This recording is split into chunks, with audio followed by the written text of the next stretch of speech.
உலகத்தமிழ் சொந்தங்கள் அனைவருக்கும் வளர்மீடியா நேயர்களுக்கும் வணக்கம்.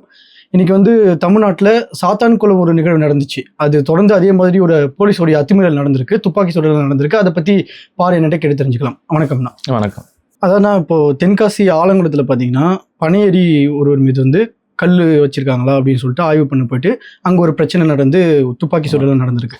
ஸோ அதை பற்றி உங்கள் பார்வைன்னு சொல்லுங்கள். அடிப்படையில் என்னென்னா, அதான் மணிகண்டன் அவருங்கிற ஒருத்தர் மேலே அவர் பனையேறியவர், பனை தொழில் செய்யக்கூடியவர், கல்லுங்கூட இல்லை, பதனியை இறக்கி வித்துட்டு இருக்கிறாரு. இப்போ அவரை துப்பாக்கி சூடில் காலில் பார்த்திங்கன்னா 2 கால்கள்லையுமே துப்பாக்கியால் சுடப்பட்டிருக்கு. மொத்தம் 4 குண்டுகள் சுடப்பட்டிருக்கு. அதில் 3 குண்டு அவர் மேலே பட்டிருக்கு, 1 தவறி போய் மண்ணில் பட்டிருக்கு. ஸோ 4 குண்டுகள் சுடப்பட்டு இப்போ அவர் கவலைக்கிடமான நிலைமையில் மருத்துவமனையில் அனுமதிக்கப்பட்டிருக்கார். அவர் மேலே வழக்கும் பதிவு செய்யப்பட்டிருக்கு. இப்போ இதை சுட்டவர் யாருன்னு பார்த்தீங்கன்னா எஸ்ஐ இசக்கி அப்படின்னு சொல்லக்கூடிய ஒரு இசக்கி பாண்டியன் நினைக்கிறேன் அவர் பேர். இசக்கி ராஜாங்கிற ஒரு எஸ்ஐ. அவர் 2018 காலகட்டத்தில் ஃபேமஸான ஒரு நபர். எப்போ அப்படின்னா, ஒரு ஆடியோ லீக் ஆச்சு. ரவுடிகளை ரவுடிகளை மிரட்டின மாதிரி தெரியல, கூட இருக்கிறவங்க கூட உட்காந்து பேசுகிற மாதிரி ஒரு ஆடியோ அப்படிதான் இருக்கும். பாடுறா, நான் துப்பாக்கியெல்லாம் தூக்கிட்டு வர மாட்டேன், நான் தனியாளாக வருவேன், எவனா இருந்தாலும் பாருங்கடா டேய், நான் அது பண்ணிடுவேன்டா டேய் அப்படிங்கிற மாதிரி போயிட்டு இருக்கேன். அது யார் வைரல் பண்ணிவிட்டான்னு தெரியல. அதுவும் ஆட்டோமேட்டிக்காக வைரல் ஆயிடுச்சா இல்லை ஃபேஸ்புக்லையோ ட்விட்டர்லையோ அப்படியே வந்துருச்சது.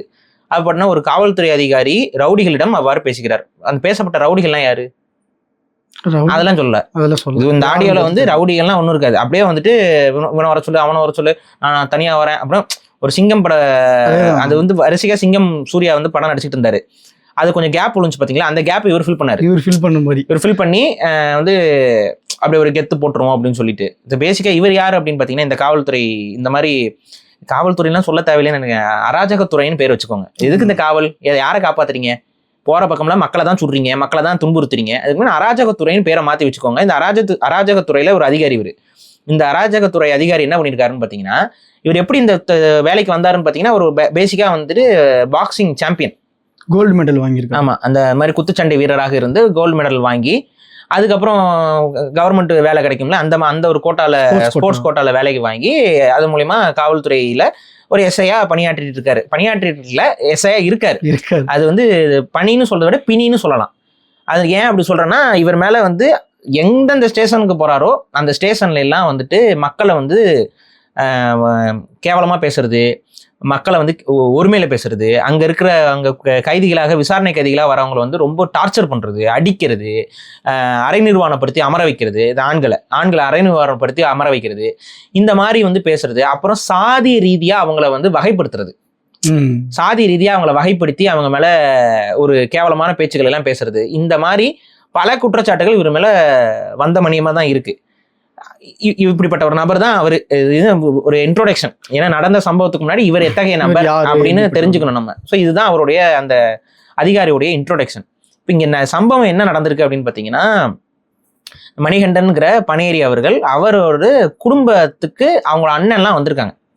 இவர் தம்பி, அவங்க அண்ணன் வெளிநாட்டுல ஏதோ ஒரு தொழில வேலை செஞ்சுட்டு இருக்காரு. அவங்க குடும்பம் லீவுக்கு விடுமுறைக்கு வந்திருக்கிறாங்க.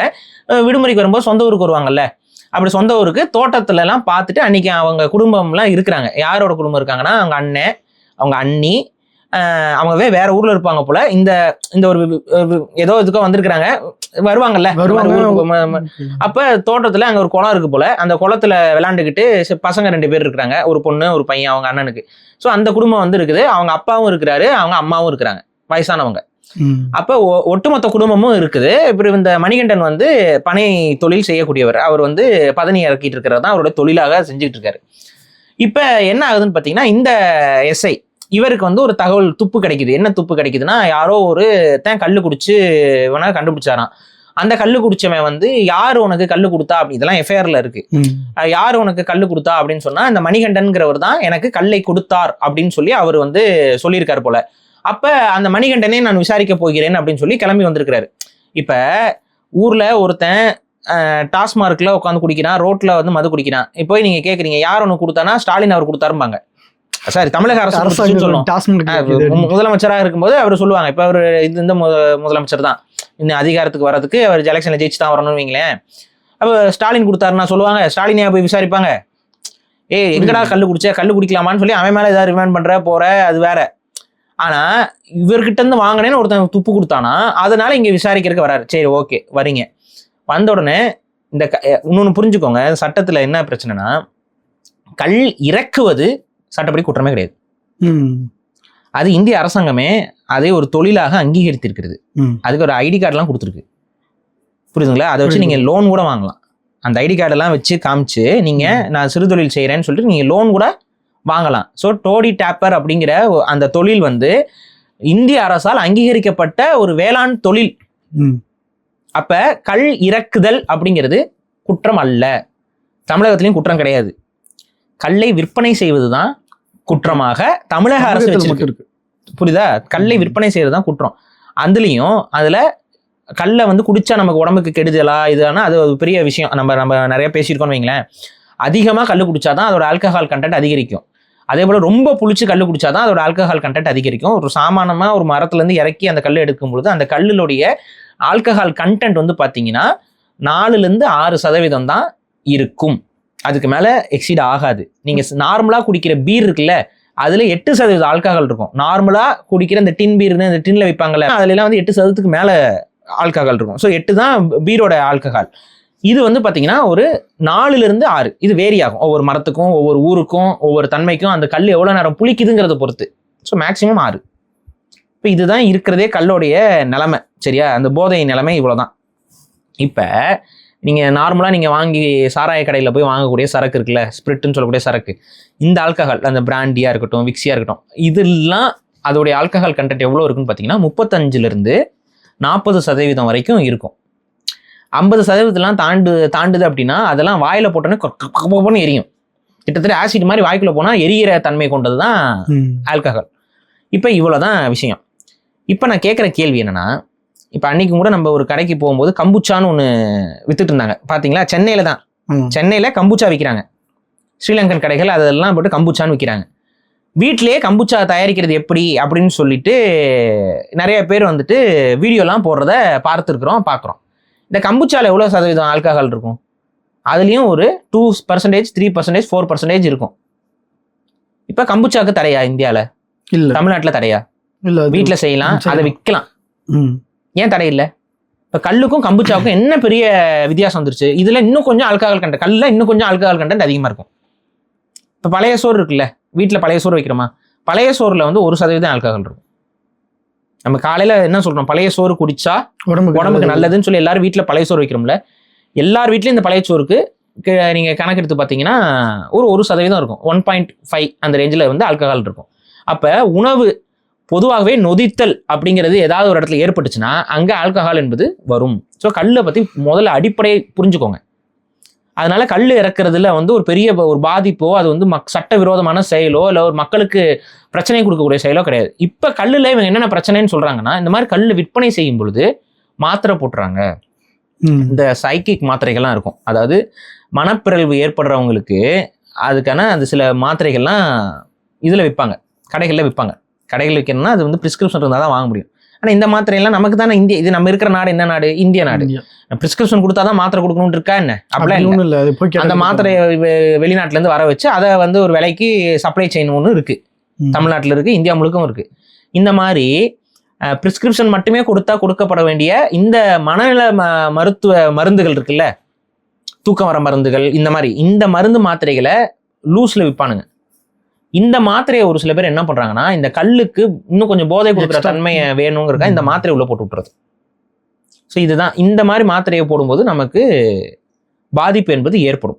ஸோ இதையும் நீங்க புரிஞ்சுக்கணும். அப்ப கல் வந்து விற்பனைக்கு இப்ப வரைக்கும் தடை இருக்கு, அதில் மாற்றுக்கிறது கிடையாது. அப்ப ஒருத்தர் கல் விற்கிறாரு அப்படிங்கிறத எதை வச்சு கண்டுபிடிக்க முடியும்? அவர் கடையில வச்சிருக்கிற பானைகளை கீழே வச்சிருக்காருன்னா அதை ஓப்பன் பண்ணி பார்த்தா அதுல அவர் கல்லு இல்லை அதுல மாத்திரை போட்டிருக்காரு, அதுல வந்து பதனிக்கு பதிலாக வேற ஏதோ வச்சிருக்காருன்னா நியாயம். அப்பதான் அவர் விற்கிறாருன்னு அர்த்தம். ஏன் நான் அதை சொல்றேன்னா, இப்போ உங்க தோட்டத்துல நீங்க கல் இறக்கி நீங்க குடிக்கிறீங்கன்னு வைங்க, உங்க மேல வழக்கு பதிவு செய்ய முடியாது, அனுமதி இருக்கு, அதுக்கான அனுமதி இருக்கு. இதுக்கு இன்னொரு எக்ஸாம்பிள் சேர்த்து சொல்றேன். இப்ப யூடியூப்ல பாத்தீங்கன்னா வீட்டுல எப்படி நீங்க வந்து இது கிரேப் வைன் பண்றதுன்னா யூடியூப்ல வீடியோ போட்டுருக்காங்க தமிழ் சேனல்ல. இப்ப எல்லாம் கைது பண்றீங்களா? அதெல்லாம் பண்றது. பைனாப்பிள போட்டு கம்புச்சா பண்றது எப்படின்னு சொல்லி பொண்ணுங்கள்ல இருந்த பசங்க வரைக்கும் சொல்றாங்க. டாக்டர்ஸே அது குடிச்சா உடம்புக்கு நல்லதுன்னு பேசிட்டு இருக்காங்க. ஏன்னா ப்ரோபயோட்டிக் பாக்டீரியாஸ் இருக்கும் அதுல. பேசிக்கா நீங்க நொதிக்கும் போது பாக்டீரியா அதிகமா இருக்கும். அது வயிற்றுக்கு நல்லது, அவ்வளவுதான், ஜெரிமானத்துக்கு நல்லது. கல்லும் அதே அதே கான்செப்ட் தான். அதுல இருக்க ஆல்கஹால் கண்டென்ட் அதிகரிக்க கெட்டது. அப்ப ரொம்ப புளிச்ச கல்லு உடம்புக்கு கெடுதல். ரொம்ப புளிச்சிருச்சுன்னா கல் வந்து அதுல ஆல்கஹால் கண்டென்ட் அதிகரிச்சிடும். அப்போ அது வந்து ஆல்கஹால் அதிகமா இருக்கும். அப்படி அதிகமா இருக்கிறது 6%. நீங்க காலங்காத்தால கல் இறக்கி குடிச்சிங்க அப்படின்னா அதுல ஆல்கஹால் கண்டென்ட் இருக்காது. 1% இருந்தா பெரிய விஷயம். பழைய சோறுக்கு என்ன அளவு இருக்கோ அதே அளவு தான் இருக்கும். அது புளிக்க தான் 6% வரைக்கும் மேக்சிமம் அட்டைன் ஆகும். புரியுதா? ஸோ இவ்வளவுதான் கல் பத்தியான விஷயம். இப்போ புளிச்ச கல் குடிச்சாலே பெரிய அளவு அவனுக்கு பாதிப்பு இல்லைங்கிறதான் கல்லுடைய நிலைமை.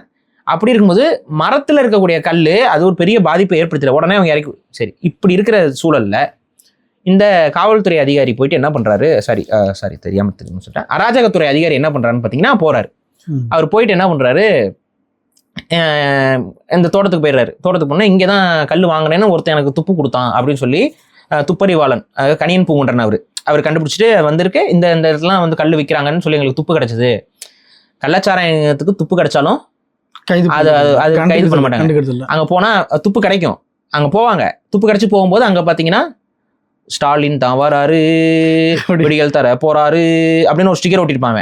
அந்த ஸ்டிக்கரை பார்த்தோன்னே ஐயோ ஓகே, அங்கீகரிக்கப்பட்ட தொழில் அது.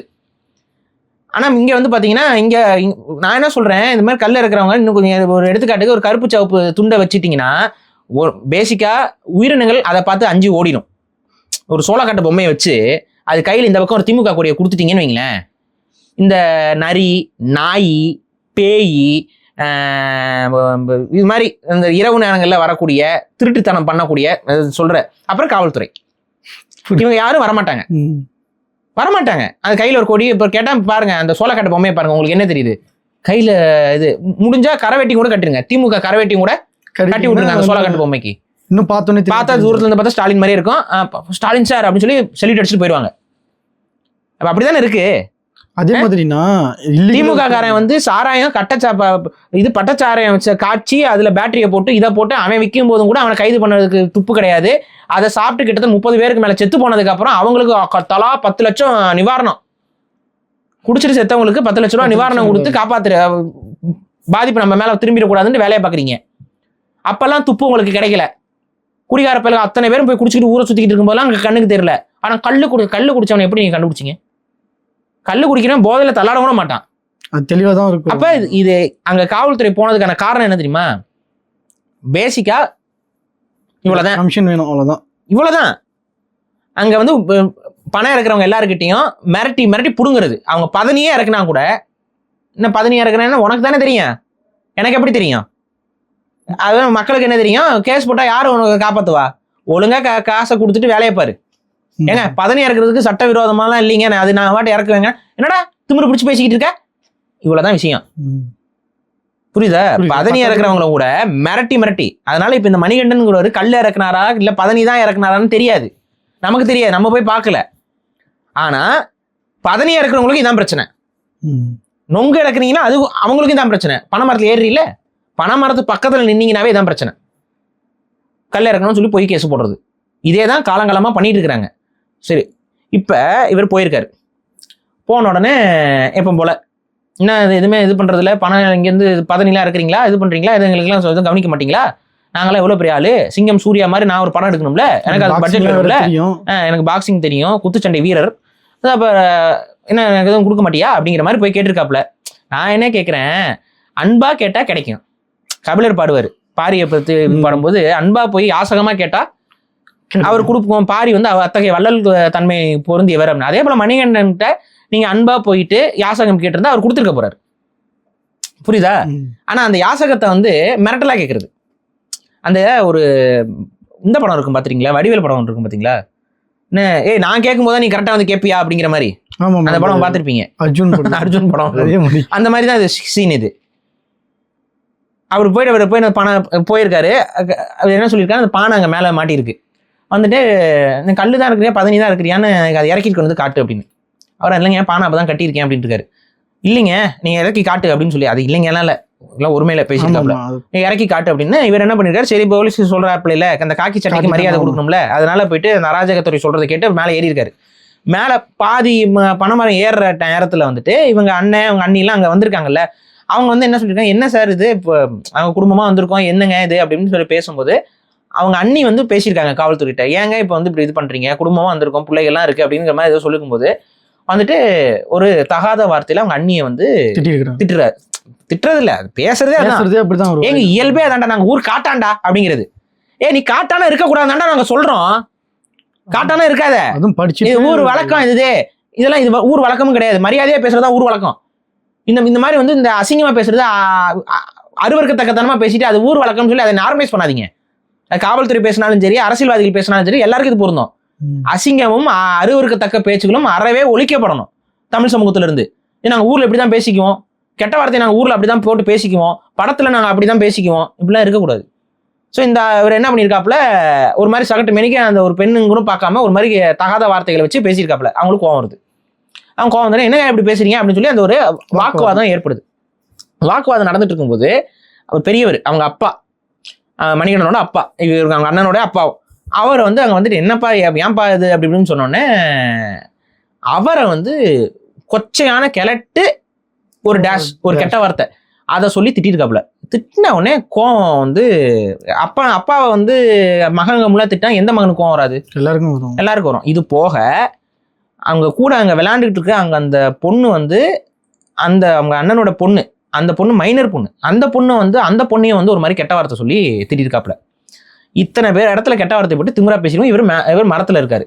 இப்போ இதெல்லாம் பேசிட்டு இருக்கும்போது அவர் வந்து இப்போ மேல இருந்தே அவர் என்னங்க நான் தான் போய் எடுக்கிறேன்ல, எது அதுக்குள்ள எதுக்கு வாக்குவாதம் பண்ணிட்டு இருக்கீங்க, அது கூட நான் எடுத்துட்டு வரேன், இது அமைதியா இருங்க, அவர் அங்கே மேல இருந்து அவர் பேசிட்டு இருக்காரு. அப்படி பேசிட்டு இருக்கும்போது அவரை பார்த்து மகனே அப்படின்னு சொல்லி வார்த்தையை வந்து சொல்றாரு. அவர் அங்கிருந்து கடுப்புல அங்கிருந்து அப்படியே குதிச்சிடுறாரு. ஏன்னா அவங்க அப்பா அம்மா எல்லாம் இருக்கிறாங்க, நீ என்ன வார்த்தையை பேசுற, காக்கி சட்டை போட்டிருக்கோங்கிற திமிர்ல என்ன வேணாலும் பேசலாம்னு ஒரு இது. அவர் அங்கிருந்து கீழே குதிச்சிடுறாரு. குதிச்சோன்னா ஆட்டோமேட்டிக்கா என்ன ஆகும், என்ன இப்படி பேசுற அப்படிங்கிற அந்த வாக்குவாதம் வரும். காவல்துறை மேல மக்கள் எடுத்தோடனே கை ஓங்க மாட்டாங்க. அதுவும் இந்த பாக்ஸிங் வீரர் மட்டும் அவர் தனியாவே போலாம்ல, ஆடியோல வந்து ரவுடிகள்ட்ட நான் தனியாவே வரேன், துப்பாக்கி கூட வச்சுட்டு வரேன் அப்படின்னு சொல்றேன். ஆனா ரியாலிட்டி பாத்தீங்களா, எப்பயுமே துப்பாக்கியோட தான் எப்பவுமே சுத்தும். புரியுதா? துப்பாக்கி பாக்கெட்ல எப்பவுமே வச்சிருக்கோம். அந்த துப்பாக்கி வந்து ஒரு விவசாயி, ஒரு ஏழை எளிய விவசாயி கிட்ட கூட எடுத்தோடனே பயன்படுத்தக்கூடிய அளவுக்கு தொடனே நீங்க கூட்டம். வேற என்ன, 3 பேர் போயிருக்காங்க. அதுவும் வந்து அந்த போகக்கூடாது, இன்ஸ்பெக்டர் தான் வரணும், எஸ்ஐ போகக்கூடாதுன்னு ஒரு இது இருக்கு. அது ரூல்ஸ் இருக்குங்க. அதாவது வந்து கல் விற்கிறாங்க போறாங்கன்னா அந்த இடத்துக்கு யார் இன்ஸ்பெக்ட் பண்ணணும், எப்படி இன்ஸ்பெக்ட் பண்ணணும், அந்த இன்ஸ்பெக்ஷனுக்குன்னு தனியா ஒரு புரோட்டோகால் இருக்கு. அந்த புரோட்டோகால் என்னன்னா, ஏன்னா யார் வேணாலும் பொய் வழக்கு போட்டுறாங்களே இதுல. அப்ப அதனால நீதிமன்றம் வந்து இந்த மாதிரி புரோட்டோகாலை ஃபாலோ பண்ணணும்னு சொல்லியிருக்கு இந்த வழக்குக்கு, இந்த கல் வழக்குக்கு. அப்ப என்னன்னா, கல்ல விற்பனை செய்யறதுக்கு மட்டும் தான் தடை. புரியுதா? நீங்க இறக்கி உங்க தோட்டத்தை நீங்க குடிக்கிறீங்கன்னா ஒன்னும் உங்களை பண்ண முடியாது. புரியுதா? அது உங்களோட உரிமையில போயிடும். நீங்க விற்பனை செஞ்சீங்கன்னா தான் அது பிரச்சனை. அப்ப நீங்க ஒரு கல்லு கடையை அங்க விற்பனை செய்றீங்க அப்படின்னா, நீங்க வச்சிருக்கக்கூடிய அந்த விற்பனைக்கு வச்சிருக்கக்கூடிய பானை, அந்த பானையில இருந்து கல்லுக்கான சாம்பிள்லாம் எடுத்து அதெல்லாம் ப்ரூவ் பண்ணணும் காவல்துறை. அப்புறம் தான் வழக்கு பதிவு பண்ணணும். இதெல்லாம் பண்ணாங்களா? இந்த ரூல்ஸ் எல்லாம் இருக்கு. இல்லைன்னா பானை தொழில் செய்யற யார் மேல வேணாலும் கல் வழக்கு போடலாம்ல. பதனியா இருக்கிறீங்க, நீரா இருக்கிறீங்க, யாருக்கு தெரியும் சொல்லு. இப்ப நீரா பானை இறக்குறீங்க, நீரா பானத்தை அரசாங்கமே விற்பனை செய்யுது. இப்ப நீரா பானம்ங்கிறது என்ன, இப்ப நம்ம பானை கட்டி கல் பதனி இறக்குறோம். பதனி என்ன, அந்த பானையில வந்து சுண்ணாம்பு தடவிட்டா அந்த ஃபெர்மெண்டேஷன் ப்ராசஸை தடுத்துட முடியும். அந்த ஃபெர்மெண்டேஷனை தடுக்கும் போது அந்த சுண்ணாம்பு தடவும் பொழுது அது பதனியா நிற்கும், ஃபெர்மெண்டேஷன் ஆகாது பேசிக்கா. இப்போ அப்படியே நீங்க விட்டுட்டீங்கன்னா, சுண்ணாம்பு இல்லை அப்படின்னா அது வந்து ஃபெர்மெண்டேஷன் ஆகும், கல்லாக அது புளிக்க ஆரம்பிக்கும், அது கல்லா மாறும். அது காலையில இருக்குன்னா கல்லா இருக்காது, கொஞ்சம் மதியான வாக்குக்கெல்லாம் போயிடுச்சுன்னா புளிக்க ஆரம்பிச்சிடும். சரி, இதுதான். இது போக இன்னொரு ஒரு நவீன டெக்னாலஜி தான் நீராங்கிறது. என்னன்னா, ஐஸ் பாக்ஸ் வச்சிருவாங்க. ஸோ சுண்ணாம்பும் இருக்காது. ஏன்னா சுண்ணாம்பு நீங்க கலக்கும் போது என்ன ஆகும்னா, நீங்க அந்த துவர்ப்பு சுண்ணாம்பு நீங்க வாயில அப்பனா என்ன ஆகும், ஒரு எரிச்சல் இருக்கும்ல. இப்ப அந்த எரிச்சல் வந்து பதனில லைட்டா இருக்கும், அந்த ஒரு சின்ன கரகரப்பம் இருக்கும். ஏன்னா சுண்ணாம்பு பேசிக்கா அது கெட்டது கிடையாது உடம்புக்கு, பேசிக்கா அது நல்லதுதான். ஏன்னா கால்சியம் உடம்புக்கு போறது நல்லதுதான். சரி, அதெல்லாம் உள்ள போனா டீப்பா போயிடும். எந்த சுண்ணாம்பு போடணும் அதெல்லாம் இருக்கு. அதுல சுண்ணாம்புனா இயற்கை சுண்ணாம்பு போடணும். அந்த இயற்கை சுண்ணாம்புங்கிறது சிப்பிகள் இருக்குல்ல, அந்த சிப்பிகளை சுட்டு தூத்துக்குடி பக்கம்லாம் தயாரிப்பாங்க. அதுதான் உண்மையான சுண்ணாம்பு. சும்மா மண்ணுக்குள்ள இருந்து எடுக்கக்கூடிய கல்லுகள்ல எடுக்கிறது அது வந்து அதுவும் சுண்ணாம்பா இருந்தாலும் அதை வந்து நம்ம டைரக்ட் கன்சம்ஷனுக்கு சரி சாப்பிடக்கூடாது. ஸோ நான் ஆதி காலத்துல சாப்பிட்ட சுண்ணாம்புங்கிறது சிப்பிகளை வந்து இது பண்ணி சூடு பண்ணி அதை வந்து சங்கு இருக்குல்ல, அந்த சங்கை வந்து சூடு பண்ணி அதை வந்து இது பண்ணி பொடியாக்கி வைக்கிறது தான். அந்த சுண்ணாம்பு தான் நம்ம சாப்பிட்டா நமக்கு உடம்புல ஒட்டும். அது அனிமல் சுண்ணாம்பு, சரியா? Animal based calcium. ஸோ இது ரெண்டுக்கும் வித்தியாசம் இருக்குன்னு வைங்க. சரி விடுங்க. அது அப்போ இந்த சுண்ணாம்பு வந்து நம்ம இருக்கும், அந்த சுண்ணாம்பு லைட்டாக ஒரு காரத்தன்மையை வந்து நமக்கு கொடுக்கும். ஆனால் இந்த நீரால் என்னன்னா ஐஸ் பாக்ஸ் வச்சுருவாங்க. ஸோ ஐஸ் பாக்ஸில் என்ன ஆகும்னா ஆட்டோமேட்டிக்காக வந்துட்டு அது ஃபெர்மெண்ட்டே ஆகாது. சில்னஸில் வந்து பாக்டீரியாஸ் வந்து ரெப்ளிகேட் ஆகும். ஃப்ரிட்ஜுக்குள்ள இருந்தால் என்ன ஆகும், அதே மாதிரி தான் ஒரு ஃப்ரிட்ஜ் பாக்ஸ் மாதிரி ஒரு ஐஸ் பாக்ஸ் வச்சுருவாங்க. ஸோ அந்த ஐஸ் பாக்ஸ் வந்துன்னா கரெக்டாக அதில் கலெக்ட் ஆகிறது வந்து பார்த்தீங்கன்னா அதுதான் நீராபானம். அது இன்னும் ரொம்ப டேஸ்ட்டாக இருக்கும். ஸோ இது இப்போ இதில் உள்ள நீங்கள் கல் எடுக்கிறீங்களா இல்லையா என்ன எதை வச்சு கண்டுபிடிப்பீங்க? இறக்கி பார்த்து விற்கும் போது தானே தெரிய வரும். விற்கும் போது தானே பார்த்து நீங்கள் கைது பண்ணணும். அதை விட்டு பானை மேலே இருக்கிறத ஒன்று பிடிச்சி போட்டு நீங்கள் நோண்டிட்டு இருந்தா என்ன நோக்கம் இது? ஸோ அது என்ன நோக்கங்கிறதே நான் சொல்கிறேன் எண்டில். அப்போ இவர் வந்துட்டு இந்த மாதிரி இறக்கி காட்டு அப்படிங்கும்போது அவர் கடைசியில் பார்த்தா அந்த பானையில் வந்து எதுவுமே இல்லை. ஏன்னா அவர் அப்போ தான் பானை கட்டியிருக்காரு. பானையில் ஒன்றுமே இல்லை, சுண்ணாம்பு தடவி இருக்கு போல. ஸோ பேசிக்காக என்ன பதனி தான் அவர் இறக்கிட்டு உறவினர்கள் வந்திருக்காங்க, பதனி இறக்கி. அப்போ இது என்ன மாதிரியான ஒரு இது? சரி, இப்போ வந்தோடனே இந்த மாதிரி கெட்ட வார்த்தைலாம் பேசணுன்னே அங்கே ஒரு கைக்கலப்பாகுது. ஏன்னா நீங்கள் இந்த மாதிரி அராஜகமாக பேசும்போது யாராக இருந்தாலும் கோவம் வரும், இந்த ஒரு வாக்குவாதம் ஏற்படுது. இதில் யார் முதல்ல கை ஓங்கினா என்னன்னு நமக்கு தெரியல. கண்டிப்பாக காவல்துறை ஓங்கி இருக்காதுங்கிற அளவுக்கு நம்ம முட்டாளுகளும் கிடையாது. இல்லை, அவங்க குடும்பத்துல இருந்து சொல்றது இவர் தான் தடி எடுத்தாரு முதல்ல. ஆமாங்க, லத்தியை யார் முதல்ல எடுப்பா? தடி யார் எடுத்துட்டு போனது? நான் உனக்கு கேட்குறேன் இன்னொன்று, காவல்துறைக்கு லத்தியை கையில் எடுத்துட்டு எப்பவுமே போகிறதுக்கு என்ன அதிகாரம் இல்ல? ஆமா, இல்ல. அது அந்த ரைட் போராட்டம் அந்த மாதிரி நடக்கும்போது ஆமா தடியை வந்து காவல்துறை வந்து கையில எடுத்துட்டு போறதுக்கான ரைட்ஸ் என்ன? முதல்ல எல்லா பக்கமும் நீங்க கையில வச்சுட்டு இருக்கிறதுக்கு ரைட்ஸே கிடையாது. ஏன்னா கண்டிப்பா உங்க கையில வெப்பன் இருக்குன்னா டக்குன்னு ஏதாவது ஒரு இடத்துல நீங்க பயன்படுத்துவீங்கிறது இருக்கு. ஸோ இதெல்லாம் வந்து ஏன் வந்து இப்படி நீங்க வீம்புக்குனே பண்றீங்க? லத்தியை கையில எடுத்துட்டு போயிருக்கீங்க. அங்க அந்த லத்தியை எடுத்து அவர் தான் முதல்ல கை வாங்கியிருக்காரு. இப்போ அவங்களுக்குள்ள ஒரு தள்ளுமுள்ளி ஏற்பட்டிருக்கு. அதுல வந்துட்டு இவர் பாக்ஸரா இருந்தாலும் பேஸ்மெண்ட் வீக்கு போல காலை தட்டி விட்டுருவாரு போல. இவர் இசைக்கு வந்து கீழே உளுந்து அப்புறம் சகதியில இவங்க 2 பேரும் உருண்டு போயிருக்காங்க. அப்படி உருண்டு போகும்போது அந்த லத்தி வந்து இசைக்கு அவரோட கையில இருக்க லத்தி, அதுல ஏதோ ஒரு கம்பி இருந்திருக்கும் போல. அந்த லத்தியில சில இடத்துல பாத்தீங்கன்னா அந்த இது மாதிரி இருக்கும். அந்த கம்பி வந்து என்ன பண்ணிருக்கு, அவரோட தலையில வந்து கீறி இருக்கு. அடிபட்டு மண்டை உடையில கீறினா ரத்தம் வரும்ல, அந்த மாதிரி அவருக்கு ரத்தம் வந்திருக்கு. இந்த ரத்தத்தை பார்த்தோன்னே அவருக்கு அப்படியே கையில விடவிடன்னு ஆகி உயிர் பயம் வந்துருச்சு. ஐயோ அப்படின்னு உடனே வந்து என்ன பண்ணாராம், துப்பாக்கி எடுத்து டப்புன்னு சுட்டாராம். இதான் எஃப்ஐஆர். இப்படிதான் எழுதியிருக்காங்க. துப்பாக்கி எடுத்து அது வந்து 4 முறை சுட்டிருக்காப்ல. அதுல அந்த 3 குண்டு அதான் 4 முறை சுட்டிருக்காரு. அதுல வந்து 3 குண்டு வந்து மணிகண்டன் காலில் இறக்கி ஒரு 2 கால்லையும். இது நோக்கம் என்னன்னு பாருங்க. நோக்கம் என்ன? கடைசி வரைக்கும் அவன் பணமரமே ஏறக்கூடாதுங்கிற ஒரு கேவலமான சிந்தனையை தவிர்த்து வேற என்ன? என்ன எனக்கு வந்து நீ கொடுக்கலையா, எனக்கு நீ எப்படி மரம் ஏறுறேன்னு பார்ப்போம், வேற ஒன்றும் கிடையாது. பார்த்தாவே தெரியுது. இப்போ அடுத்து வந்துட்டு அது சுடும்போது அந்த சுடாதீங்கன்னு ஒரு பதட்டம் வரும்ல, அந்த பதட்டத்தில் அந்த பொண்ணு மேலேயும் உரசிட்டு போயிருக்கு குண்டு. பட்டிருந்தா என்ன ஆயிருக்கும்? அது காலும் போயிருக்கும். ஒரு சின்ன புள்ள, மைனர் புள்ள, அந்த புள்ளைய மேலேயும் காலில் உரசிட்டு போயிருக்கு குண்டு. 4 முறை சுட்டிருக்கீங்க. இந்த சிங்கம் சூர்யா தான் தனியாக போறாராம் ரவுடிகளை சந்திக்க. துப்பாக்கி இல்லாமல் நாங்கள் வரேன்ட்டு. ஒரு விவசாய சந்திக்கவே உங்களால தனியாக போக முடியல. ஆளுகளை கூப்பிட்டு போயிட்டு துப்பாக்கியில் சுட்டுட்டு வரீங்க. நீங்க போய் தனியா போய் ரவுடிகள்கிட்ட அப்ப இந்த புரியுதப்ப இந்த விளம்பர பைத்தியங்கள் என்ன பண்ணும்னு இந்த ரீல்ஸ் இதெல்லாம் சைக்கலாஜிக்கல் ட்ரீட்மெண்ட் கொடுக்கணும். முதல்ல கூப்பிட்டு வச்சு சரியான உளவியல்ல தான் இருக்கீங்களா, காவல்துறைனா என்ன, அதுவும் எஸ்ஐனா என்ன, அவங்களோட அதிகார வரம்பு என்ன, எப்படி நடந்துக்கணும். இப்பதான் தீர்ப்பு வந்திருக்கு, இன்னும் கொழுப்படங்கலை.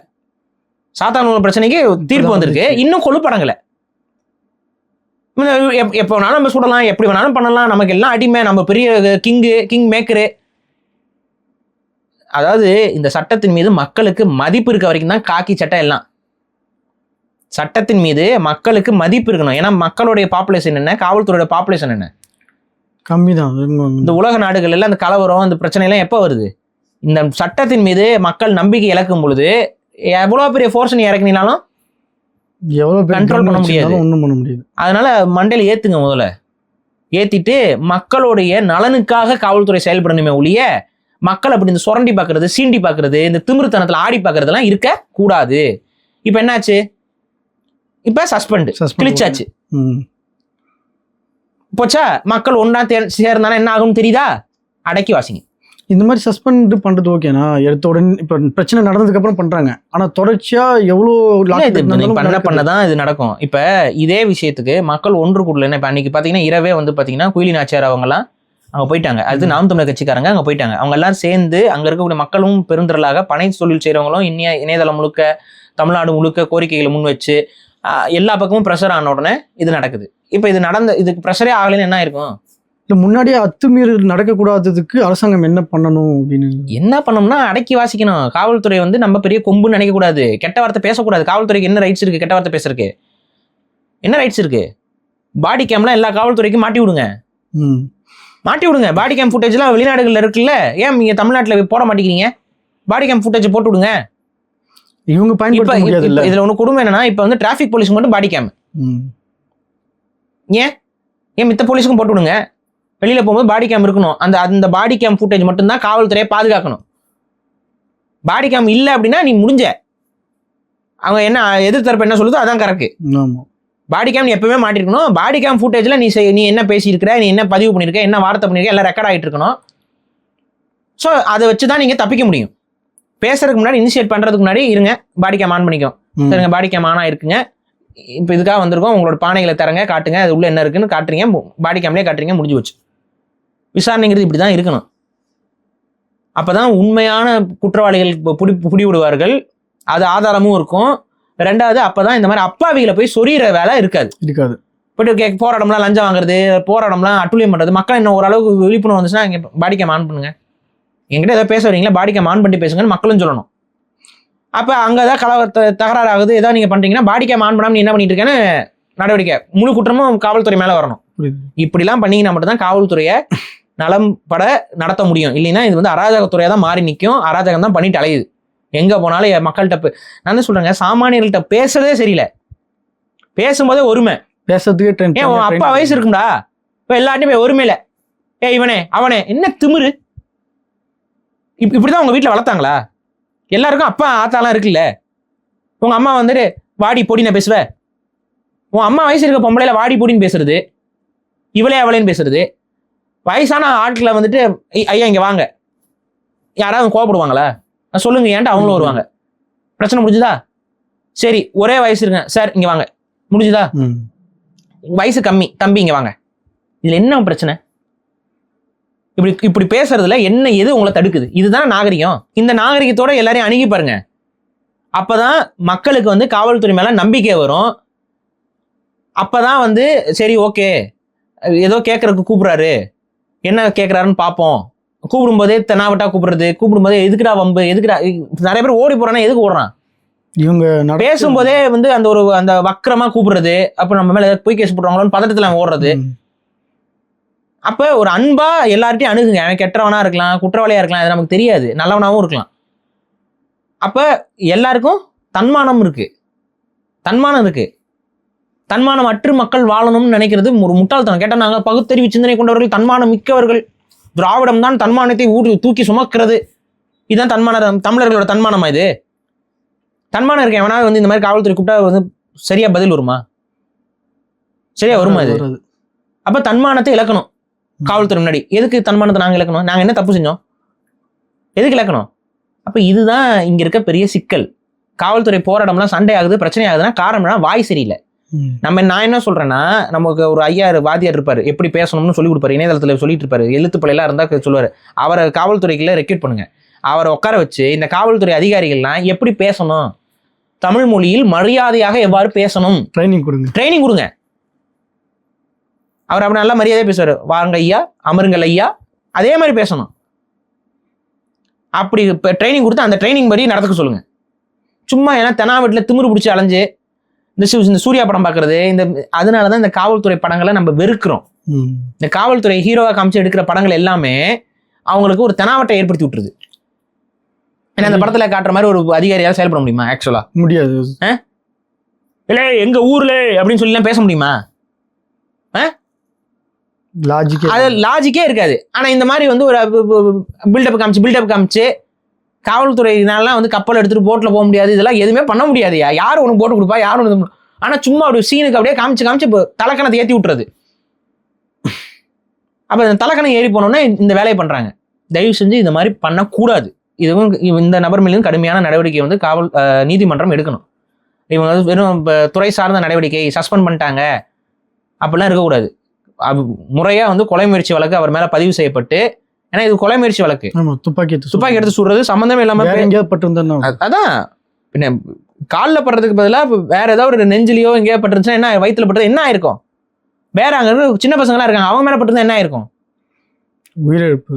வயசானவங்க இருக்காங்க, எந்த ஒரு கான்சியஸும் இல்லாம என்ன வேணாலும் பண்ணுவேன் மிருகத்தனமா நடந்துக்கிறது தான் காவல்துறை பண்ணியிருக்கு.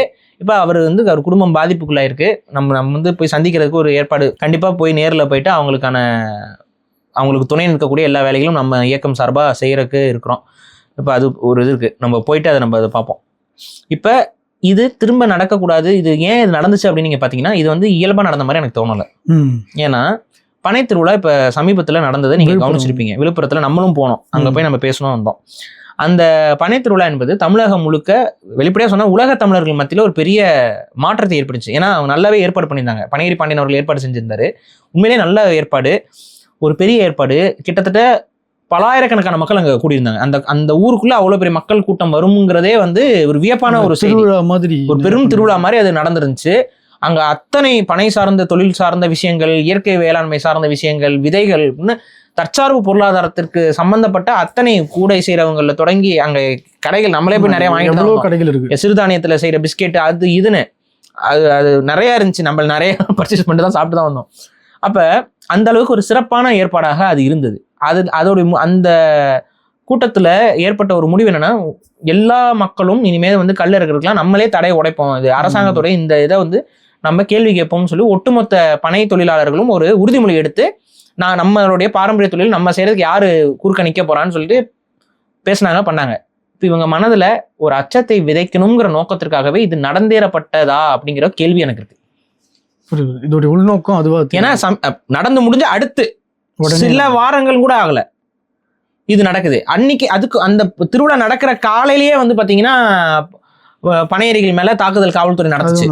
அது அன்னைக்கே நம்ம காலையில செய்தி வந்துச்சு, நம்ம போய் பேசியிருப்போம், மதியானம் போய் பேசணும், மேடையிலே பேசணும். அப்பவே அந்த பானையை உடைச்சாங்க. அப்ப யாரோ ஒருத்தங்க காவல்துறைக்கு பின்னாடி இருந்து, ஏதாவது சாராய வியாபாரி காவல்துறையை ஏவி விட்டு கல்லு விற்பனை என்பது தமிழகத்தில் ஏதோ இந்த மாதிரி எல்லாரும் பண்ண ஆரம்பிச்சிட்டாங்கன்னா அப்புறம் அரசாங்கத்தால கட்டுப்படுத்த முடியாது. அப்ப ஆட்டோமேட்டிக்கா வந்து சாராய விற்பனைக்கும் வியாபாரத்துக்கும் தடையாயிருமோ, இந்த ரசாயன மதுவை குடிச்சு மக்கள் சாகாம போயிருவாங்களோ, அதனால அந்த கல் இறக்குறதுக்கு ஒரு பெரிய தடையை கொண்டு வரணும்னு சொல்லி ஏதாவது ஒரு கார்பரேட் மதுபான உற்பத்தியாளர்கள் இந்த மாதிரியான நபர்களுக்கு, இந்த மாதிரியான காவல்துறைக்கு தனிப்பட்ட ரீதியா ஏதாவது, ஏன்னா துப்பாக்கி எடுத்து சுட்டா லைஃபே போகும். பனையேறி பயப்படுவாங்க, பனையேறவங்க பயப்படுவாங்க, காவல்துறைக்கு அதுவும் அந்த ஆளுக்குமே லைஃப் போயிடும். அப்ப அவருக்கு பொருளாதாரம் யாரு பின்னாடி இருந்து இந்த பார்வையும் நம்ம சப்போர்ட் பண்ணுவாங்கல்ல, யாரோ ஒருத்தவங்க பின்னாடி இருந்து ஏவி விட்டுருக்காங்களா அப்படின்னு ஒரு நாங்க செட்டில் பண்ணிடுறோம்ப்பா, நீ ஒரு 2 பேரை சுட்டு தள்ளு, அப்படி சுட்டுக்கிட்டு தள்ளினாதான் இவங்களுக்கு பயம் வரும் அப்படின்னு சொல்லி யாராவது தூண்டி விட்டாங்களா? இந்த பார்வையிலையும் ஒரு உண்மையான அரசாங்கம் பார்க்கும், நம்ம அரசாங்கம் பார்க்குமா தெரியாது. ஆனா தமிழ் தேசிய அரசாங்கம் இப்படிதான் பார்க்கும், காலம் ஃபுல்லா கண்காணிக்கும். ஏன் காசு போடுறான், அவன் கூட எங்க நீ சொத்து வாங்குற கேட்குறது எல்லாத்தையும் கண்காணிக்கும். இந்த மாதிரிலாம் இந்த அட்டூழியம்லாம் பண்ணிட்டு இருக்க கூடாது. இப்போ இதுதான் விஷயம்.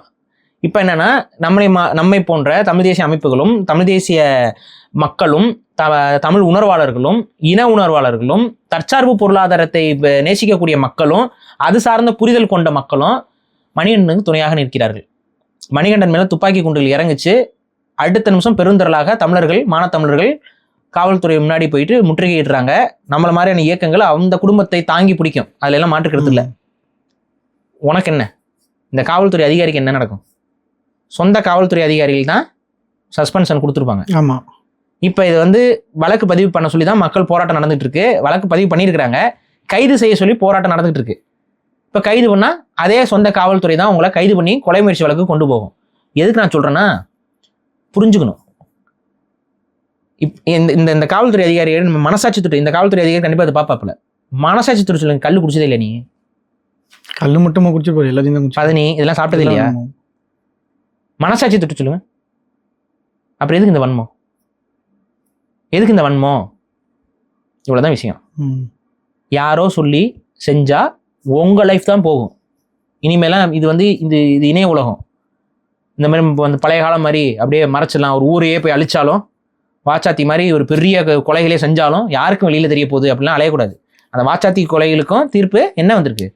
செத்துக்கு போயிட்டாங்க சில பேர், இருந்தாலும் ஆயுள் தண்டனை வரும். அதனால மனசுல வச்சுக்கோங்க. இனி இந்த காலத்துல இனிமேல் இந்த ஆட்டம் வேண்டாம். உங்களுடைய ஒவ்வொரு காவல்துறை அதிகாரிகளுக்கும் புரிஞ்சுக்கோங்க, உங்களுக்கு ஒரு குடும்பம் இருக்கு, உங்களை நம்பி ஒரு பையன் இருப்பான், உங்களை நம்பி ஒரு புள்ள இருக்கும். அதிகார துஷ்பிரயோகம் பண்ணா நாசமா போயிருவீங்க. மக்கள் பார்த்துட்டு சும்மா இருக்க மாட்டாங்க இனிமேல். அதனால ஒருத்தர் ஒரு குற்றமே செஞ்ச குற்றவாளியாவே இருக்கட்டும், அவனை மனுஷனா நினைச்சு மனிதனை எப்படி நடத்தணுமோ சட்ட விதிமுறைகள் என்னவோ அதைத்தான் நீங்க செய்யணும். அந்த குற்றவாளியை வந்து தண்டிக்கிறதும், அந்த குற்றவாளியை வந்து கைது செய்யறதும், அவனுக்கு வந்து நல்ல தண்டனையை வாங்கி கொடுக்கறதும் நீதிமன்றத்தோட வேலை, காவல்துறை வேலை இல்லை. காவல்துறை வேலை குற்றவாளியை கண்டுபிடிச்சியா நீதிமன்றத்துக்கு மேலே ஒப்படைச்சிட்டு உங்க வேலையோடு முடிஞ்சது. அதோட அந்த குற்றவாளி என்ன குற்றம் பண்ணாரு, செஞ்சாருங்கிறத மட்டும் தாக்கல் பண்ணிட்டு நீதிமன்றம் பார்த்துக்கும். ஸோ நீதிபதிகள் பார்த்துக்குவாங்க, சரி இவர் குற்றவாளியா இல்லையா, அதுக்கு சாதாரணம் இருக்கா இல்லையாங்கிறத அவங்க பார்த்துக்குவாங்க. ஆனால் தண்டனை நாங்கள் கொடுக்குறோம்ட்டு அந்த ஒரு அதிக பிரசங்க வேலையை காவல்துறை பண்ணுது பாருங்க. இனி வந்து இந்த உலகம் பார்த்துக்கிட்டு சும்மா இருக்காது. சாத்தான் குளத்தில் என்ன நடந்துச்சுன்னு உங்களுக்கு தெரியும். சாத்தான் குளத்தில் முடிஞ்சு வச்சு 9 காவல்துறையோட வாழ்க்கையும் முடிஞ்சிருச்சு. இல்லை சிலர் வந்து பெண் காவலர் எல்லாம் பாராட்டிலாம் பேசிக்கிட்டு இருக்கிறாங்க, ஏன்னா அவங்க வாக்குமூலம் கொடுத்துட்டாங்கன்னு. ஆனால் அன்னைக்கு கிட்ட அவங்க கிட்ட ஒரு ஃபோன் இருந்திருக்கும். அன்னைக்கே அவங்க ஒரு வீடியோ எடுத்து அதை இணையதளத்தில் போட்டுட்டு இருந்தா அவங்களுக்கு உயிரே போயிருக்காது. கரெக்டா? இப்ப நாங்க எங்களை பொறுத்த வரைக்கும் என்னன்னா, இதை யாரும் காவல்துறை அதிகாரிகள் செய்யாதீங்க. செஞ்சீங்கன்னா உங்க வாழ்க்கை என்னைக்கு வேணாலும் கூட்டிட்டு போகும். உங்க குடும்பம் அனாதையா நிற்கும். இப்ப சாத்தான்குளத்துல அந்த 9 அதிகாரிகளுடைய குடும்பம், அவங்க அந்த பையன்லாம் நினைச்சிட்டு இருப்பான், நம்ம அப்பா வந்து ஒரு காவல்துறை அதிகாரி அப்படின்னு சொல்லி அவன் ஒரு கெத்தா சுத்திட்டு இருந்திருப்பான், கவர்மெண்ட் எம்ப்ளாயி, அவருக்கெல்லாம் பிரச்சனையே இல்லை. இப்ப என்னாச்சு? அவன் ஒரு குற்றவாளியோடைய பையன், ஒரு காவல்துறை அதிகாரியோட பையனா இருந்தவன் இப்ப ஒரு கொலகாரனோட பையனா மாறிட்டான். கரெக்டா? ஆமா. என்னதான் கொலகார பையதான்டா உங்க அப்பா, இதானே வரும். அவனோட வாழ்க்கை என்ன ஆகு? இவ்வளவுதான் விஷயம். தயவு செஞ்சு சட்டம் என்ன சொல்லுதோ அதை மட்டும் பண்ணுங்க. மேலதிகாரி சொல்றாரு, அதுக்கு மேல இருக்க அதிகாரி சொல்றாரு, அமைச்சர் சொல்றாரு, இந்த கட்சிக்காரங்க விரும்புறாங்க, அந்த கட்சிக்காரங்க விரும்புறாங்கலாம் நினைச்சு வேலை செய்யாதீங்க. பாவம் வந்து சேரும், நாசமா போயிருவீங்க. சில நேரங்கள்ல நீங்க தப்பிச்சிடலாம்னு நினைக்கலாம், இந்த இது நம்ம நடந்துச்சு தப்பிச்சிட்டோம். இந்த சிஸ்டத்துல இருந்து தப்பிக்கலாங்க, இறைவனோட சிஸ்டத்துல தான் தப்பிக்க முடியாது. படிப்பாப்ல கர்மா இஸ் ஏ பூமரேங், வளரி மாதிரி வந்து வாயிலே விட்டோம். புரிஞ்சுக்கோங்க. ஸோ இதை தான் சொல்லுங்க. இது ஏன் சொல்றேன்னா, சமீபத்தில் இன்னொரு சம்பவம் நடந்துச்சு. ஹைவேல, தமிழ்நாட்டில் நடக்கிற அந்த காவல்துறை அட்ராசிட்டிஸை பேசணும்னா, ஹைவேல ஒரு திமுக காரன் ஒரு கர்ப்பிணி பெண்ணும் அவங்க கணவரும் வந்து ஸ்கூட்டியில் போயிட்டு இருந்திருக்காங்க. அவன் அடிச்சு தள்ளிட்டு சாகடிச்சிட்டான். 2 பேரும் அவுட், ஸ்பாட் அவுட். அவனை சாயந்தரம் அள்ளி விட்டாங்க. நிற்கவே இல்லை, அவன் வீடியோல இருக்கு, அவன் நிற்கவே இல்லை. அதுக்கு அடுத்து பின்னாடி வந்த காரோடைய டேஷ் கேமரால பதிவாயிருக்கு. அடிச்சு போட்டு அவன் நிற்காம போயிட்டான். நின்னு கூட பார்க்கல என்ன ஆச்சு, அடிபட்டவங்களுக்கு என்னன்னு போயிட்டான். அவனை வந்து சாயந்தரமே வெளியே விட்டாங்க. ஹைவேல இப்படிதாங்க நடக்கும் அப்படின்னு சொல்லி அந்த காவல்துறை அதிகாரி, என்னங்க பண்ண ஆக்சிடென்ட் ஹேப்பன்ஸ் அப்படிங்கிற மாதிரி சாயந்தரமே. திமுக காரங்கிறாங்களே, திமுக கொடியோடு இருக்குது அந்த வண்டி. இப்போ இது என்ன ஒன்றும் குற்றம் இல்லை, எதுவும் ஒன்றும் பண்ண முடியாது. ஆனால் ஆண்டவன் கண்ணுக்கு தெரியும். ஒரு கர்ப்பிணி பெண் இறந்துருக்கிறா, ஒரு கணவன் இறந்துருக்காப்புல, வயிற்றுல இந்த கரு அழிஞ்சு இறந்துருக்கு அப்படின்னா, இந்த பாவம்லாம் எந்த காசி எந்த ராமேஸ்வரத்துக்கு போய் நீங்க முங்கி முங்கி முங்கி முங்கி எந்திரிச்சாலும், பசிபிக் பெருங்கடலே போய் படுத்து எந்திரிச்சாலும் கழுவ முடியாது. அதை மண்டையில ஏத்துங்க. இந்த பாவத்தை சேர்ந்தா உங்க குடும்பம் நாசமா போகுமியா? அந்த சாபத்தோட இந்த வீடியோ முடிச்சிருவோம். ஓகேண்ணா, இப்போ சில கேள்விகள் இருக்குண்ணா. இப்போ இந்த தேர்தல் அறிக்கை விட்டுருக்காங்கல்ல, இப்போ நாம் தமிழ் கட்சி எப்பயுமே கல்லுக்கு நாங்கள் அனுமதி வாங்கணும், ஆனால் இப்போ மற்ற திராவிட கட்சிகள்லாம் அனுமதியே கொடுக்க மாட்டேது. அனுமதி வழங்குவோன்னு ஒரு அறிக்கை கொடுக்க மாட்டாங்க. ஸோ இது என்ன, எப்படி சாராயம் விற்கிறவன் எப்படி அனுமதி கொடுப்பான்? சாராயத்தை வியாபாரப்படுத்தணும் அப்படின்றப்ப நாம் தமிழ் கட்சி அவங்க ஆரம்பத்திலேருந்தே தற்சார்பு பொருளாதாரத்தை வந்து கொள்கையாக கோட்பாடாக சொல்லிக்கிட்டே வராங்க. இப்போ அந்த அடிப்படையில் பனை பொருளாதாரமும் பனை சார்ந்த தொழிலும் கல்லுக்கான தடையும் நீங்கணுங்கிறது வந்து ஆரம்ப காலகட்டத்திலேருந்தே அவங்களுடைய கொள்கை கோட்பாடாக இருக்குது. அதுதான் தமிழ் தேசியவாதிகளோட கொள்கை கோட்பாடு. தலைவருடைய கொள்கையும் அதுவாகத்தான் இருந்துச்சு. தலைவரும் அங்கே வந்து இதுக்கெல்லாம் எந்த தடையும் பொருளை அவர் அது அந்த பொருளாதாரத்தை அவர் பேசியிருக்காரு பலமுறை. அப்போ இதுதான் தமிழ் தேசியத்துடைய பார்வை. அப்போ அந்த நாம் தமிழர் கட்சி வந்து அதை வந்து ஆரம்பத்திலேருந்தே பேசிட்டு வராங்க.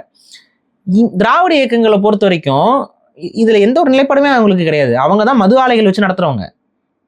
இப்போ இந்த 2 திராவிட கட்சிகளுக்கிட்டுமே மது ஆலைகள் இருக்கு. அந்த மது ஆலைகள்ல வியாபாரம் வரணும்னா கல்லை திறந்து எப்படி வியாபாரம் வரும்? அதனால இந்த 2 கட்சிகளும் வந்து கல்லுக்கான தடையை நீக்கும்னா அதுக்கான வாய்ப்புகள் எவ்வளவோ கிடைச்சிருக்கு. ஏன் நீக்கல? எத்தனை முறை ஆட்சி செஞ்சிருக்காங்க, ஏன் நீக்கல? ஸோ இவங்க நீக்க போறதே கிடையாது. ஸோ அதனால திராவிட இயக்கங்களை நம்பிக்கிட்டு கல்லுக்கான தடை நீங்கும்னு சொல்றதெல்லாம் நம்ம புறந்தள்ளணும். இப்போ டிவிகே எல்லாம் வாயை திறக்கல இதை பத்தி. இதுவும் அவங்களும் டிவிகேவும் வந்துட்டு அதை பத்தி எந்த ஒரு ஸ்டாண்ட் எடுக்காம போயிட்டு இருக்காங்க. இத்தனைக்கும் வந்து பல பேர் மரம் ஏறுறவங்க அவங்க கட்சியில தான் இருக்காங்க. அவங்க கட்சியில தான் பல பேர் மரம் ஏறுறாங்க. இப்போ அவங்களுடைய வாழ்வாதாரத்துக்கு அதுவும் இல்லை. அப்ப நான் என்ன சொல்றேன்னா, எந்த ஒரு இயக்கமும் பண்ணல. நாம் தமிழர் கட்சி மட்டும் தான் இந்த விஷயத்துல வந்து ஆரம்பத்துல இருந்து ஒரே ஸ்டாண்ட் எடுத்துக்கிட்டு இருக்காங்க. இப்ப இருக்கிற தேர்தல் இயக்கங்கள்ல, தேர்தல் கட்சிகள்ல மற்ற எல்லாம் இருக்காங்க. அப்ப மக்கள் புரிந்து கொள்ளணும், இந்த பனை சார்ந்த பொருளாதாரமும் பனை சார்ந்த தொழிலும் நம் தமிழ் சமூகத்திற்கு ஒரு வரம். அதை வந்து தடுத்து வச்சுக்கிட்டு நம்மளை நாசம் செய்து கொண்டிருக்கிறார்கள். 2வது, நீங்க வந்து கல்லு அப்படிங்கறத மட்டும் பார்க்க தேவையில்லை. இந்த கல்லுக்கான தடை இருக்கிறதுனால என்ன பிரச்சனைனா, பதனி கூட நம்மளால அதிகமா இறக்க முடியாது. பதனி நிறைய ஒரு இடத்துல தோட்டத்துல இறக்குறாங்கன்னா அங்க கல் இறக்குறாங்கன்னு சொல்லி பிரச்சனை பண்ணி லாக் பண்ணிடுவாங்க. இல்ல லஞ்சம் கேட்பாங்க காவல்துறை வந்து, நீ பதனி தான் இருக்கிற, கருப்பட்டி தான் செய்யற, இருந்தாலும் காசு கொடுப்பாங்க. இந்த பிரச்சனை எல்லாம் வேற எங்க. இப்ப கரும்பு விவசாயிகளே இந்த பிரச்சனை கிடையாது. புரியுதா? அவங்க இது எல்லாம். ஆனா பனை வச்சிருக்கக்கூடிய அத்தனை பேருக்குமே இந்த பிரச்சனை. நிறைய பேர் வெளிப்படையா சொல்லவா, பனை மரங்களை வெட்டி எரிஞ்சிட்டாங்க. பல பேர் இந்த பிரச்சனைனாலேயே பனைமரம் இருந்தாவே ஏதாவது இந்த பிரச்சனை வந்துகிட்டு இருக்குன்னு சொல்லிட்டு பல விவசாயிகள் வந்து பனைமரத்தை வெட்டி எரிஞ்சிட்டாங்க. எதுக்குடா வம்பு, நம்ம தோட்டத்துல பனைமரம் இருந்துட்டு தான் இவன் எதை கல்ல இருக்கணும் அதை இருக்கணும், நம்ம மேல ஏதாவது வழக்கு போட்டுருப்பான், எதுக்குடா வம்பு அப்படின்னு சொல்லி வெட்டி எறிஞ்சவங்களே நிறைய பேர் இருக்காங்க. இதுதான் இங்க இருக்க பிரச்சனை. ஸோ பனையிலிருந்து வரக்கூடிய கருப்பட்டியாக இருக்கட்டும், நாட்டு சர்க்கரை, அந்த பனங்கருப்பட்டி சர்க்கரை இருக்குல்ல, இது எல்லாமே உடம்புக்கு நல்லது. லோ கிளைக்கமிக் இண்டெக்ஸ் கொண்டது. அதை நம்ம பாம் ஜாகரின்னு சொல்றோம்ல, அதெல்லாம் நம்ம பயன்படுத்தினோம்னா நம்ம சுகர் நோயிலிருந்து தப்பிக்கலாம். சுவையும் நல்லா தான் இருக்கும். அது கருப்பட்டிலாம் ஒரிஜினல், டூப்ளிகேட்லாம் கொஞ்சம் இருக்குது, நிறைய அந்த கலப்படம்லாம் இருக்குது, கொஞ்சம் சக்கரை பாகெல்லாம் போட்டு இது பண்ற ஏமாத்துறதுலாம் இருக்கு. ஆனால் உண்மையான கருப்பட்டி நீங்க எடுத்து சாப்பிட்டீங்கன்னா டைரி மில்க்கு, சாக்லேட்லாம் ஓரம் போயிடும், தோத்து போயிடும். சாக்லேட்டுக்கு ஈக்குவலா இருக்கும். அது ஒரு நல்ல ஒரு சுருன்னு ஒரு டேஸ்ட்ல ஒரு நல்லா இருக்கும். அது கருப்பட்டிலாம் அப்படியே நீங்க சாப்பிடலாம். இப்போ இந்த திருநெல்வேலி பக்கம் இங்கெல்லாம் வந்து கருப்பட்டி வந்து கொஞ்சம் பியூரா கிடைக்கும் உங்களுக்கு. இப்போ இங்கே சென்னை பக்கம்லாம் நமக்கு எங்கே கிடைக்கும் தெரியல. இப்போ திருநெல்வேலி பக்கம்லாம் இப்போ வீணர் சாயெல்லாம் நமக்கு கருப்பட்டிலாம் வாங்கிட்டு வருவார், அப்பப்போ கொடுப்பாப்புல. அப்போ நம்ம அதை சாப்பிடும்போது அவ்வளோ நல்லா இருக்கும். அந்த ஒரிஜினல் கருப்பட்டிக்கு அவ்வளோ தன்மை இருக்கு. தயவு செஞ்சு வந்து இதெல்லாம் வேணும்னா எப்படி இருந்தாலும் பானை கட்டி இறக்குனா தானே இது பண்ண முடியும். இது இறக்கும் போது இந்த பிரச்சனை நடந்துட்டு இருக்குன்னா எப்படி பனை தொழில் இது பண்ணும், இது எப்படி பெருகும்? அதனால மக்கள் கொஞ்சம் அவேர்னஸ் வளர்த்துக்கோங்க. அவேர்னஸ் வளர்த்துக்கிட்டு இது எங்களுக்கு வேணும்னு சொல்லி எல்லாரும் பதிவு போடுங்க. இப்போ இந்த மாதிரி ஒருத்தர் பாதிக்கப்படும் போது அவர் பேரை போட்டு இந்த மாதிரி செஞ்சது தப்புன்னு சொல்லி கண்டிங்க. சோசியல் மீடியா முழுசா பயன்படுத்துங்க, ஒரு அவேர்னஸ் ஏற்படுத்துங்க, எல்லாருக்கும் இந்த புரிதல் ஏற்படுத்துங்க. நம்ம மக்கள் ஆரோக்கியமா இருக்கணும்னா நம்ம தான் செய்யணும். இப்போ தற்சார்பு பொருளாதாரத்தை அடைச்சி வச்சுக்கிட்டு இவங்க வந்து நம்மளை வந்து நோயாளியா மாத்திக்கிட்டு இருக்காங்க. பனை மரத்துக்கு நம்மளுடைய நோய்களை குணப்படுத்தக்கூடிய அது ஒரு அருமருந்து. இது அதை நம்ம முழுமையா பயன்படுத்தணும். வெறும் கல்லுன்ட்டு லூசுத்தனமா யோசிக்காதீங்க. டாஸ்மாக்ல இருந்து வாங்கி இல்லீகலா விற்கிறாங்க, அதுவும் நடக்குது. நம்ம இப்ப ஒண்ணும் இல்லைங்க, அதெல்லாம் அன்னைக்கு நம்ம நீரா வந்து நீரா அதிகமா இப்ப பதனி நிறைய முறை குடிச்சிருக்கேன். இது குடிச்சா நீரா வந்து புது டெக்னாலஜி தானே, அந்த ஐஸ் பாக்ஸ் வச்சிருக்கேன், அதிகமா குடிச்சது இல்லை. நான் அந்த பாட்டில்டு நீராவும் இருக்கும், அது விலை அதிகமா இருக்கும், நான் இது வரைக்கும் வாங்கி குடிச்சது இல்லை. ஆனா அன்னைக்கு அந்த பனை திருவிழால நீரா கிடைச்சது. நம்ம பதனி குடிச்சிருக்கிறோம், இது குடிச்சிருக்கோம். ஆனா இந்த நீரா வந்து உண்மையில அவ்வளோ சுவையா இருந்துச்சு. அதெல்லாம் அதிகரிக்கணும். இப்போ எடப்பாடி காலகட்டத்தில் நீரா வந்து இறக்கிக்கிறதுக்கு அனுமதி அப்படின்லாம் சொல்லி அவர் என்னென்னமோ பண்ணாப்ல. ஆனாலும் எத்தனை பேருக்கு நீரான்னு ஒன்று இருக்குன்னு தெரியும்? நீரான்னு ஒன்று இருக்குன்னு எத்தனை பேருக்கு தெரியுது? அது நீராங்கிறது வேற ஒன்றும் இல்லை, பதனி தான். பதனியில கால்சியம் இருக்கும். நீரால வந்து கால்சியம் போடாம ஃப்ரிட்ஜில், அதாவது அந்த ஐஸ் பாக்ஸ்ல வச்சு அதை வந்து அது நொதியாம பார்த்து எடுக்கிறாங்க. அவ்வளோ சுவை அதில். அந்த காரத்தன்மையும் இல்லை, அந்த கால்சியத்தோட காரத்தன்மை கூட இல்லாமல் இருக்கனால அது ரொம்ப நல்லா இருந்துச்சு. அப்போ அந்த மாதிரியான தொழிலெலாம் பண்ணணும்னா எல்லாரும் நீ வந்து நோண்டிக்கிட்டே இருந்தீங்கன்னா எப்படி யாரு செய்வா இதை? அப்போ பொருளாதாரத்தையும் முடக்கி போட்டு சாராயத்துக்கு அடிமையாக்கிட்டு ஒரு கூட்டமாக மாற்றி வச்சுட்டு இருக்கிறோம். ஸோ இதை மாற்றணும்னா கல்லுக்கான தடை நீங்கினா மட்டும்தான் மாறும். இப்போ கல்லுக்கான தடை வந்து கேரளாவில் கிடையாது, கர்நாடகத்தில் கிடையாது, ஆந்திராவில் கிடையாது. ஏதாவது பிரச்சனை ஆகிட்டு இருக்காங்க? இல்லை அப்புறம் என்ன? என்னமோ இவங்க தான் சட்டம் ஒழுங்கா தூக்கி நிப்பாட்டுற மாதிரி தமிழ்நாட்டில் மட்டும் தான் சட்டம். அதிகமா போதை கலாச்சாரத்துக்கு அடிமையா கிடக்கிறதே தமிழன் தாண்டா இன்னைக்கு. இவங்க என்ன சொல்றாங்கன்னா கள்ளச்சாராயம் வந்துடும் அப்படின்றதே திரும்ப ஊட்டிட்டு இருக்காங்க. கல்லு உள்ள இருந்தா கள்ளச்சாராயம் எப்படி வரும்? பைத்தியக்காரத்தனமா இல்லையா? கல்லுக்கும் கள்ளச்சாரத்துக்கு என்ன சம்பந்தம்? கள்ளச்சாராயம் மரப்பட்டையில செய்யறது. மரப்பட்டையும் பழைய பழங்கள் இதெல்லாம் அழுகி போன பழம் எல்லாத்தையும் கொண்டு வந்து போட்டு பேட்டரி கட்டையெல்லாம் உள்ள போட்டு அவங்க வந்து காய்ச்சி அதை வந்து எடுக்கிறது. அதுதான் கள்ளச்சாராயம்.